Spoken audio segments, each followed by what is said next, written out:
शुरुआत होती है सन 2009 में, जहां पर हमें बताया जाता है कि बीत की यानी कि चमगादड़ की वजह से पूरी दुनिया में ब्लैक फैल गया और जो भी इस वायरस से इन्फेक्टेड हुए वो वैम्पायर में बदलने लगे। वैम्पायर्स को अपनी भूख मिटाने के लिए खून की जरूरत होती है, उसी लिए इन्होंने दूसरे लोगों को मारना शुरू कर दिया। इस वजह से इंसान धीरे धीरे खत्म होने लगे और वैम्पायर्स की तादाद बढ़ने लगे।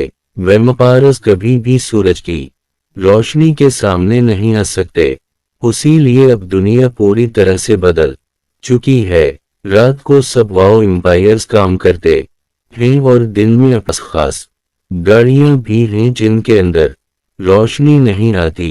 कैमरे की मदद से ये अपनी गाड़ी को ड्राइव करते। यहाँ पर जो वकील और उस कंपनी में डॉक्टर एडवर्ड भी होते हैं जो इंसानों को पकड़कर उनके खून पर रिसर्च करके इस तरह का खून बनाने की कोशिश कर रहे होते हैं। में इंसानों को बहुत तकलीफ हो रही होती है। हालांकि डॉक्टर एडवर्ड खुद भी एक वैम्पायर है, लेकिन वो इंसानों के ऊपर इस तरह के जुल्म नहीं करना चाहते, ना ही वो इंसानों का खून पीते हैं। खून पीते। अब उस कंपनी की एक मीटिंग होती जहां पर बताया जाता है कि इंसानों की कमी की वजह से अब जो वैम्पायर्स हैं वो और भी खतरनाक क्रीचर्स में बदल रहे हैं। सबसिडियस कहा जाता है और ये इतनी खतरनाक होते हैं कि ये खुद वैम्पायर्स के लिए भी खतरा हैं। जिस तरह से वैम्पायर्स इंसानों के लिए खतरा है और वैम्पायर्स के लिए भी एक खतरा बन चुके हैं जो इन्हीं की जाति के हैं, जिन्हें सबसिडियस कहा जाता है। यहाँ मीटिंग में एडवर्ड का जो बॉस होता है वो एडवर्ड से कहता है कि तुमने जो बनाया है हमें उसे वैम्पायर पर टेस्ट करना होगा। एडवर्ड कहता है कि अभी वो पूरी तरह से तैयार नहीं है, लेकिन शायद उनके पास इतना वक्त नहीं है कि ये इसे पूरी तरह से तैयार होने का इंतजार करें। उसी लिए एडवर्ड को ना चाहते हुए भी ऐसा करना पड़ता है। वो लैब में एक वैम्पायर के अंदर इस सनथर खून को इंजेक्ट करता है, जिससे उसकी बॉडी का टेम्परेचर लगातार बढ़ने लगता है और वो मारा जाता है। यानी पूरा का पूरा एक्सपेरिमेंट पूरी तरह से फेल हो गया। अब एडवर्ड जब अपने घर जा रहा होता है तो वो अपनी गाड़ी के शीशे में अपने कानों को देखता है जो बढ़ने लगते हैं, यानी कि अब वो भी सबस्टर में बदल रहा है। रोटी देखकर परेशान हो जाता इसका ध्यान पूरी तरह से सड़क से हट जाता और तभी इसकी गाड़ी एक दूसरी गाड़ी से टकराती है जो आगे जाकर रुक जाती है। अब एडवर्ड इस गाड़ी में देखने के लिए जाता है जहां से एक लड़की निकलती है।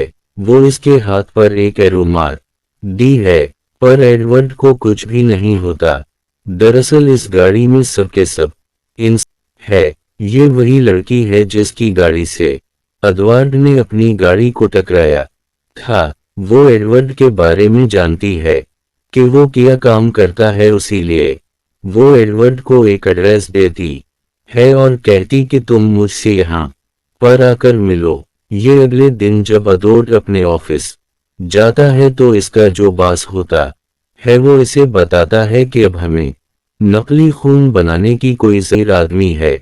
वो असली खून की अच्छी खाने लिए हमें नकली खून बनाने की कोई सूरत नहीं।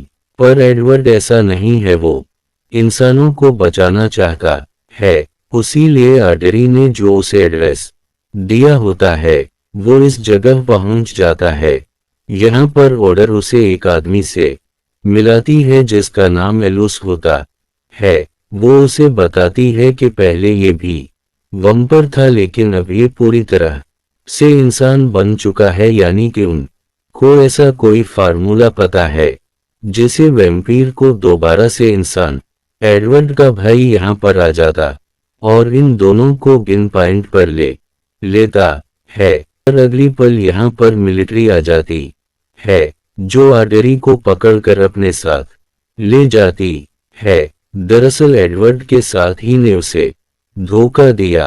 था। जी ने यहाँ पर मिलिट्री को बुलाया था क्योंकि इसने अब सिंथेटिक यानी कि नकली खून बना लिया है और वो इस पूरी रिसर्च का शरीक अपने आप को देना चाहता है। साथ ही वो और इसका बास नहीं चाहते कि अब कोई भी इंसान बने, क्योंकि वो इस निकले खून को बेच कर पूरी दुनिया पर कर सकते हैं, बहुत अमीर बन सकते हैं। वही अदोड और लूस यहाँ आता है। वो इन्हें कहते हैं कि मैं तुम्हारी मदद करना चाहता हूँ, पर अब इससे कुछ होने लगता है क्योंकि वो बहुत दिनों से भूखा उसके ऊपर हमला करके इसका खून पीने लगता है। एडवर्ड को गुस्सा आता है, वो उसे मारने वाला होता है कि तभी वो देखता है कि उसका भाई भी आवाम इंसान बन चुका है। अनुरुद्ध को समझ में आ जाता है कि कम हो जाती है।